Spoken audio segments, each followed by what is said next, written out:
If you've checked out this video, there's a good chance that you're a gaming content creator who's been struggling to make your stuff gain traction on YouTube. If you are a video game content creator currently creating gameplay videos and you run a small YouTube channel that you hope to get up to partner, there's a pretty good chance that you're going about it the wrong way. And while there is also a chance that you're watching this video and you're like, but my growth is pretty darn good and I do make gameplay videos. And I see you there with that point, but I would like to add, this video is not intended for the person who has already figured out what works for them on YouTube. Your success, while great and well-deserved, is the story that others look at and think, I can do this too, and I deserve this. Well, my personal opinion on the matter is that everyone deserves success and happiness in whatever endeavors they wish to partake in. However, finding a roadmap to making that work can sometimes be difficult to navigate. The first step in this journey, therefore, is to figure out what will work for you. I'm going to start with an integral part of my own journey, what didn't work. Part 1. The dirty truth. Let's talk about supply and demand for just a moment. Yeah, economics, right? Ew. But forget about the capitalist model for just a second, and just think about probabilities and likelihoods. Let's say you have this retro video game called Hybrid Heaven that you want to make a gameplay video series on. Now, let's try searching it in the YouTube search engine. There are a ton of videos going back from just 1 year ago all the way to 16 years ago. And for the most part, it doesn't matter what game you're looking up, you're going to find the same sort of results. So that being said, what would make someone even find your Hybrid Heaven video, let alone click on it in a sea of other videos? Unless your video is in the top 3 on the search, it probably isn't going to get clicked, regardless of how good it is. That's a reflection of supply and demand. There is way more supply in the chain of videos for pretty much any game you can think of than there is demand to watch them. Time to give up then, and go outside and enjoy life, right? Well, going outside might be a good idea, but that doesn't mean you have to give up just yet. Don't be deterred. I'm a modest creator with a modest channel, but I was able to hit YouTube partner, and I've seen other people do it too. I'll tell you what worked for me. But before we get there, it's really important to talk about the failures. Therefore, we'll start with what didn't work for me. When I first started creating YouTube videos, Let's Plays were all the rage. I would watch so many Let's Plays from channels that were successful, and I would think, I can make a better video than this person. And whether or not that was true didn't really matter. It didn't matter how good my commentary was, or how niche my video game selection was. I just wouldn't get the views I was hoping for. But as a person who's rather stubborn and bullheaded, instead of learning from my failures, I just kept running the same strategy over and over again, convincing myself that I could replicate the other success stories I saw if I just picked the right game. And what I was doing was basically just uploading gameplay footage with no other strategy than throwing dried spaghetti at the wall and hoping one would stick. But at the end of the day, I couldn't see that there is no right game. So I made dozens, and then hundreds of videos, all with the same performance issues, and I kept at it for years, until finally, I couldn't do it anymore. And well, when I say I couldn't do it, it's not even that I gave up, it's that my circumstances in life changed. I had an upsetting change in my life that made it so that I couldn't even play video games anymore, let alone edit videos about them. Then, something happened, and I came back. Part 2. The return to YouTube. When the pandemic hit Canada, I was inundated with tons of free time, so I decided to return to content creation. My first plan on YouTube was to make how-to videos explaining how to get growth out of Twitter. Those were pretty low-effort videos, but they did perform better than my previous videos. But instead of considering how there might have been an opportunity to do how-to content, I took a different path. I wanted to make money playing video games after all, so I thought, well, since I'm already streaming on Twitch, maybe I'll start doing highlight reels of the week. It just generated the same problem though as before. Why would anyone find my highlight videos in a sea of similar videos? Then I figured, well, I'm already streaming on Twitch, and I can just upload streams directly from Twitch to YouTube. I may as well cast a larger net and upload those as well. The problem is nobody watches any of these videos, and even though this was all low-effort content, it still ended up being a waste of time. My strategy during this period of time was to find low-effort ways to min-max what I was already doing. It occurred to me at some point, though, that all of this was just making my YouTube channel look like some weird, unpopular video mood board. So I delisted most of my videos and started the process all over again. But unfortunately, instead of trying to find a new style of video that worked for me, I returned to the Let's Play strategy, analyzing how mega popular channels edited their videos. After studying some editing techniques from popular YouTube gamers, I started doing lots of jump cuts to funny parts and using the zoom effects on my webcam. I actually did see some minor growth during this time, but it wasn't anything near what I would call sustainable, so it was back to the drawing board yet again. However, it marked a serious shift in my strategy to video creation. That shift was the shift towards research and editing effort. This time, I pulled data from my previous high-performance videos, and I saw a few outliers among my channel's low performance. But among them was gameplay footage for an old niche MMORPG called The Saga of Rhizome. This was by far my best performing video, so it occurred to me maybe there's some opportunity in making videos for niche online games that don't have a lot of new content coming out. I also noted that my how-to videos were a little bit higher performance than some of my other videos, so I took note of this as well. One more thing I considered was that the videos with more searchable titles performed good as well, but usually I couldn't get people to stick around because the content wasn't very interesting. From there, I picked some defunct online games that I enjoyed quite a bit during their heyday, and found out how to play them on private servers. The games were Asheron's Call and Phantasy Star Online. From there, I decided to actually go and make how-to videos explaining how to play these games on private servers. So before I edited the videos, I recorded the process of downloading and installing the games, and then I organized the information that I would have to present before scripting the video out in a notepad document. Even though these were how-to videos explaining very simple concepts, I figured if I made the titles very searchable, they would have a higher chance of being found. So I titled them How to Play Asheron's Call in 2023 and How to Play Phantasy Star Online in 2023. Now of course, you may have already recognized an issue, and that would be that I'd have to remake the video every year to keep them relevant if I went with that sort of title.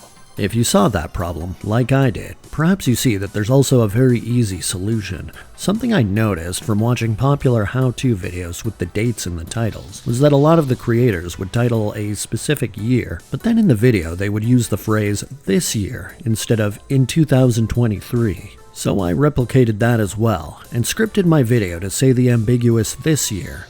Then, when 2024 rolled around, I simply retitled and changed the thumbnails of those videos. You may be curious how these videos ended up performing.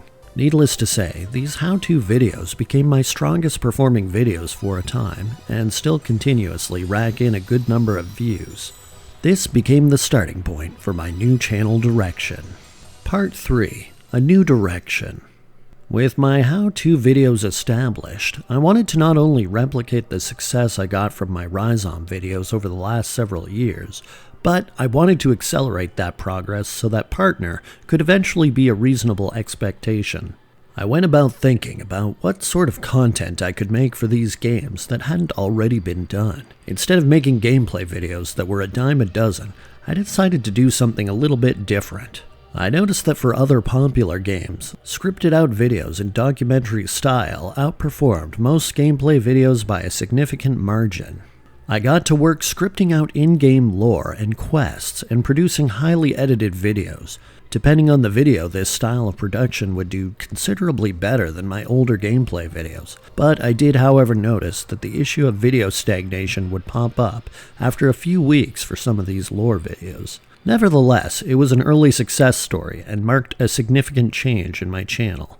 Early on in the process of reinventing my YouTube channel, I made a video analyzing the opening cutscene of Asheron's Call and saw significant views coming in from that video, so I replicated that with Phantasy Star Online, and that cutscene analysis video is now one of my best performing videos on this channel. Realizing and analyzing this was also key in the redirection of my efforts on YouTube. Generally, I continued with the quest-driven lore videos on both games, but noticed that the PSO videos tended to outperform the AC videos done in this style.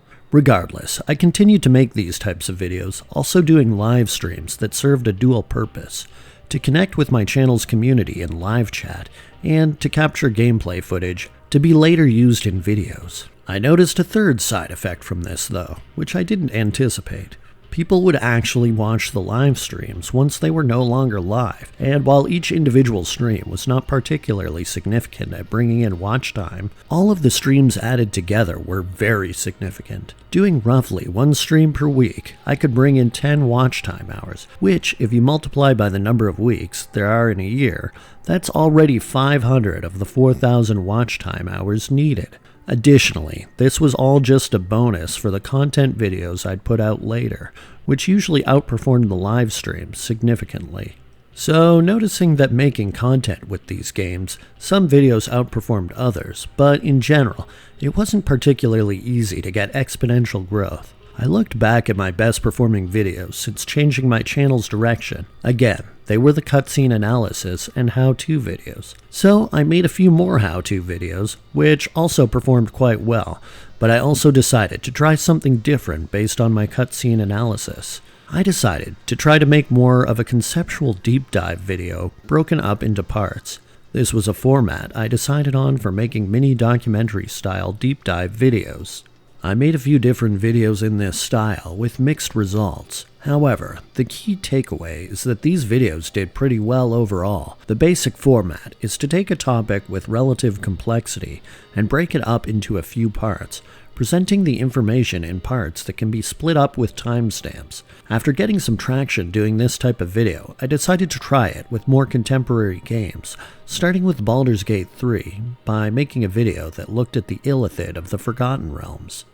This video's performance was alright, definitely better than most of the quest-based lore videos I'd been making up to that point, but still somewhat underwhelming. Nevertheless, I attempted it again with some Final Fantasy topics, and the results turned out really good. One of my videos even went viral, which produced all the required watch time hours I needed to finish the YouTube partner grind in just a number of days. The thing here is that I was researching topics I genuinely had an interest in, and writing out a script that resembled a video essay, and going on to narrate the script with interesting video cuts. This strategy has worked out pretty well for me so far, and even though I'm still new at YouTube Partner, I'm pretty excited to see how this strategy is going to continue to evolve my channel in the future. You can probably already see how videos of this type that try to tell a unique story or answer questions that go beyond gameplay would be searchable for people. At the end of the day, I'm trying to provide something that you can't get on any other channel, and while sometimes it doesn't work out, it usually continues to move my channel forward. And I'd reckon that other success stories on YouTube are also trying to provide content you can't get anywhere else. Sorry, I'm getting ahead of myself when I say success story. I'm just super excited to reach this goal after spending such a long time trying to figure out what works for me. But in any case, moving on. Part 4. The Summary. Essentially, hitting partner came down to a few different things. Chief among those, admitting to and learning from what wouldn't work, trying to create videos based off of searchable topics rather than gameplay, and experimenting with different ideas while also staying true to what has been working so far. I don't know if this recipe is going to work for everyone, or whether you can replicate what worked for me, but one thing I know for sure is that most people who try to create gameplay videos are going to struggle to stand out, regardless of how good they are at a game, or how good their commentary is. Making this type of content is more than an uphill battle, because it is such a saturated space. You will not only have to compete with people who are performing much better than you, but you will also have to stand apart in a sea of similar content creators in the same stage of discovering their channel. If, however, you use the tools that YouTube gives you to think about what kind of content people will search for, I can't guarantee that you will make it, but I at least know you will have a fighting chance. Here are a few more do's and don'ts for you to consider. Do. consider how-to videos that answer both mundane and unique questions related to games. Don't upload gameplay footage with nothing particularly unique about it. Do write a script to gather your thoughts about a specific video before you hit record. Don't sit in front of your screen and record without any preparation for what kind of video you're going to produce. Do research what has worked for you in the past if you've had any successful videos before. Don't do the same thing over and over if you don't see any improvements. Do research what sort of videos have performed well for other creators who are making content for the game you'd like to make content on. Don't try to copy what worked for other creators. Learn from them, but don't replicate them. Why would someone want you trying to be PewDiePie when they could just watch PewDiePie? In any case, I've been going on for some time now, and I think I've said everything I wanted to say on the subject for the time being, so I'll leave it at that for now. If you enjoyed this video, guys, please consider letting me know by liking, subscribing, and sharing. I'll see those interactions in the metrics of this video, and it'll tell me I should make more videos like this. Thank you so much if you made it this far. Have fun and stay safe, and I'll see you in the next video. Bye-bye!